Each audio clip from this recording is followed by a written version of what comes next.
Maayong gabi mga ka-vlog. A day in my life bilang housewife, magluto tag saging hilaw. So kaning nasaging hilaw mga ka-vlog, gikan sa akong biyanan akong ipangayo. Una na anak ko na magluto og ingani. Kini nga saging himuon akong banana chip mga ka-vlog aron mabaon pud sa akong duha ka anak nga nag-eskwela. Ako ni siyang giluto daan para ugma pag-isak nila mga ka-vlog. Ug kini akong gipaluto daan sa mantika. Ang saging nga gigagmay-gagmay namo sa akong anak. Kay gamay ra man pud ang mantika mga ka-vlog. Giuna na nako ang saging. Unya ako yung gipaluto og maayo. Kay ang uban kung magluto og banana chip daghan mantika.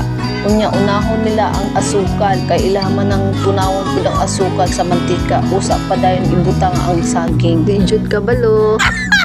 So mao ni siya akong giukay-ukay.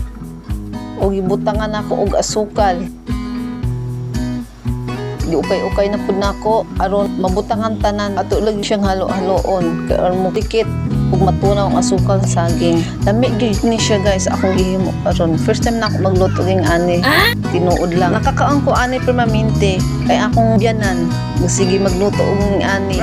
Daghan man gud sila tinanom na saging manang permanente gyud may busog. Yes. Manang pagsulay pod kog luto og ingani bisag na ay sunog tuara kita na gyud ang sunog. Hapit na siya maluto, hapit na pod masunog. Mga ka-vlog, halo-haloon na lang po nato ang tud sa masunog tanan.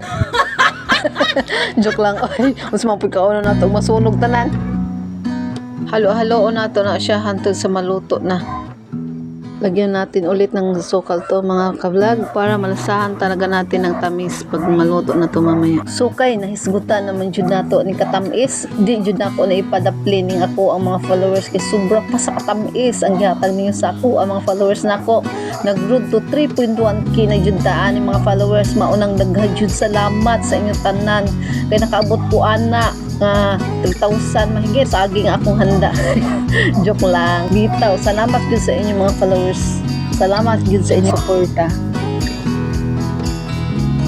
Yan kamay og mantika nang dagdagan nato konti ning mantika ni mga ka-vlog. So kana mga followers nako nga nagtan-aw karon sa akong video, padayon lang jud ninyo sa paghimo og mga videos o content nga ginahimo nato kay makalingaw pud baya ni sa tinuod lang.